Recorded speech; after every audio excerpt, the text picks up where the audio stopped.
Hello, everyone. Welcome back. Please comment, rate, subscribe, folks. Comment, rate, subscribe, like the videos. Also, share the videos. I want to thank everyone that does like, watch, and share my videos. You folks are the absolute best. Listen, folks, there's links to you down below. Has links to all of my social media platforms. Please go down there, follow me across all my social media platforms, and talk to me because I talk back. Also down there as well as links to all of my YouTube pages. Please go down there, subscribe to all my YouTube pages, and turn on your notifications so when I post content, you folks will be in the know. Now, with that said and done and put to the side,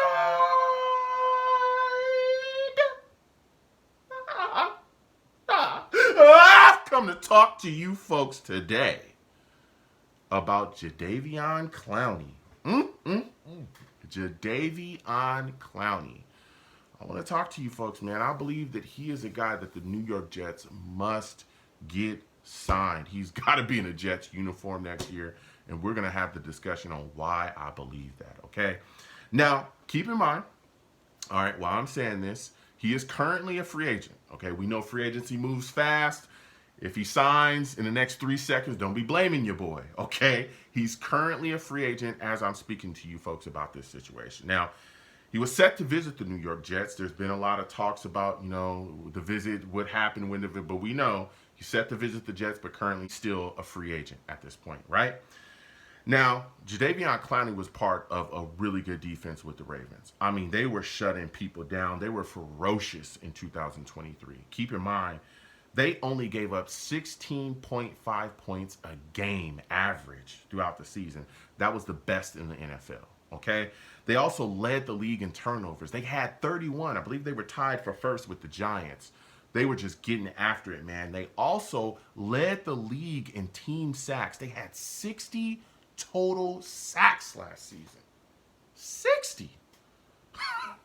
Talk about getting after the quarterback. Keep in mind, Jadeveon Clowney had 9.5 of those sacks. He was actually second in sacks on the Ravens team, behind only Justin Matabuki, who had 13, okay? Keep in mind, all of those things, the points, the turnovers, the sacks, this is the first team, this Ravens defense in 2023 was the first team ever in the NFL to lead the NFL in 3 of those categories, okay? In those 3 categories, they're the first team ever in history, okay? So that's a record.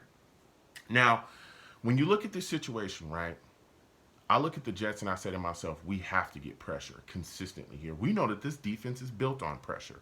That's what it's all about here. We know that, right? That's one of the things we were talking about when Sulla got over here from San Francisco. Look, he's going to come bring a front where he's going to be able to get after people. We saw all the ways that he was able to utilize different guys. We have to continue to add that edge pressure because we lost one of our big edge rushers recently in free agency. And as much as I like what Joe Douglas did this offseason, he made some really quality signings. He made some really good trades, right? Got Morgan Moses in the building. Did some things that I really liked. One of the things that I thoroughly disliked was him allowing Bryce Huff to walk out the door. And not only did he allow him to walk out the door for something that I believe the New York Jets could have easily have matched the contract that he got with the Eagles, because he only got $17 million a season, okay? He could have easily have matched that, especially when you look at Bryce Huff's contract and the way that it's broken down with the Eagles. We could have easily have matched that contract. Not only that, but we didn't even get anything back for him. They didn't trade him at the trade deadline. They didn't franchise him and then trade him after the season. Nothing. They just let this man walk out the door. Keep in mind, Bryce Huff led the New York Jets in sacks last season, 10.5. He was our best edge rusher, and now he is gone, okay? Now he's gone. So I'm saying to myself, you got Jermaine Johnson, you got Will McDonald. You need to add one more guy to have that 3-headed monster. Speaking of Jermaine Johnson, this is going to be a big year for him as well, right? If you don't add edge rush, listen, Jermaine Johnson is a really good player. I love Jermaine Johnson. Everyone knows that. Pro Bowler, right? Phenomenal. Only had 7.5 sacks last season, though. Listen, man, he's never had more than that, right? Here's the deal. He's going to have double-digit sacks next season, for sure, if you don't get another guy in there to add that 3-headed monster. He's going to have more than 7.5 sacks. He's going to have double digits. And another guy that's going to have extreme pressure on him as well next season, Will McDonald. Boy, oh boy, let me tell you something. I like Will McDonald a lot. Everyone knows that. I was live, okay, when the draft was on and we selected him. And I remember the Savages in the chat, salute to all the Savages, were not fans of that pick. But I said, you know what? I get it. Edge rusher, we need edge rush, what we're trying to do. Okay, edge rush is reigns supreme in the NFL, especially when we're trying to handle business the way we're trying to handle business. But you look at Will McDonald's rookie year, he was deactivated in some games. There was a lot of games where he was played sparingly, if at all. He only had 3 sacks on the season. And again, it's not his fault. Again, his time on the field, there was a lot of time they did not play him. And he's shown some flashes. But next year has to be a big year for him. He has to take a gigantic step forward, and he himself as well has to have double-digit sacks and put things together. He has to. Keep in mind, this is a year filled with expectations. Super Bowl expectations at that, because Aaron Rodgers is coming back fully healthy, and everybody's roaring and ready to go. You got Jets fans saying, listen, we better win it all. It's Super Bowl or bust, make it happen. Again, this is win now with Aaron Rodgers here. You better do whatever it takes. So that's a lot of pressure on Will McDonald going into next season. So I'm looking at the situation. I'm saying, okay, look, if you add Jadeveon Clowney to the situation, again, a veteran guy, a pass rusher that understands what he needs to do, Sulla can utilize him within his defense, that gives you that 3-headed monster so that when we're facing these teams that we all expect, to be up against this upcoming year, especially if we're talking about making playoff runs and Super Bowls, that we're going to be able to get after these quarterbacks that are going to be on these teams. Look at the AFC, riddled with great quarterbacks, right? Riddled with them. And again, with the Super Bowl expectations, you're going to run into a Burrow. Josh Allen, he's in our division. So we're going to see him twice a year, and you might see him down the road. You got your Herberts in the building, your Lamar Jacksons. I can keep naming them. I mean, come on, Patrick Mahomes.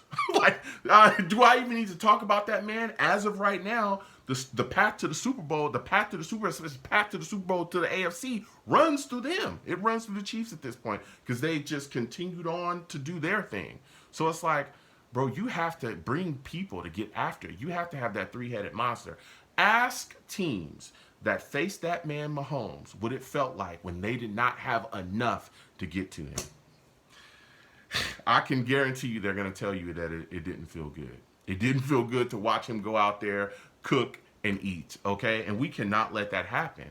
And so adding the pressure, adding a pass rusher, adding Jadeveon Clowney to this defense, I would think would do the New York Jets a great good. And so we got to make that happen, man. Again, especially with Super Bowl expectations. And again, with Aaron Rodgers back, we're going to be playing with a lead a lot, I think, this upcoming season. If he plays fully healthy throughout the season, I expect leads, which is then going to make the opposing team have to pick up the offensive pace and throw the ball. We're going to have to make sure we have enough guys to pin their ears back and just get after these QBs. Because otherwise, we're going to be looking at shootouts. And I don't want no parts of that whatsoever. I want to take opposing quarterbacks' heads off. That's what I want. I want to destroy the opposing quarterbacks consistently. So I want to see Jadeveon Clowney added to this defense. I know Will McDonald's going to do his thing, Jermaine Johnson, but if we can add this piece that has shown that he can still get after the quarterback, that's going to make this defense even more deadly. Comment down below. Let me know what you folks think. How do you folks feel about my thoughts about Jadeveon Clowney and adding him to the New York Jets? How do you feel about the situation? What are your thoughts, man? How much do you think it will take to get Jadeveon Clowney to sign with the New York Jets? I'm very sure that Joe Douglas is not going to break the bank. I don't think Jadeveon's a guy that's going to cost you $20 million a season or nothing like that. But I do think, that Joe Douglas is going to have to pay him fairly, which I'm very sure he will, and he's going to work out a deal that works for the Jets and works for Clowney as well, if this deal gets done. So comment down below. Let me know what you folks think. You folks have a good one. Peace.